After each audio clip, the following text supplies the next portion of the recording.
Sa aking mga kabata, kapagka ang bayay sadyang umiibig sa kanyang salitang kaloob ng langit, sanlang kalayaan na sa ring masapit, katulad ng ibong nasa himpapawid.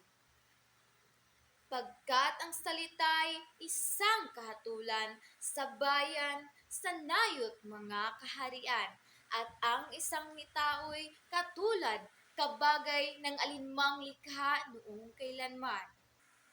Sa wikang Tagalog, tulad din sa atin, sa Ingles, Kastila at salitang anghel, sapagkat ang puong maalam tumingin sa kanyang naghawad, nagbigay sa atin.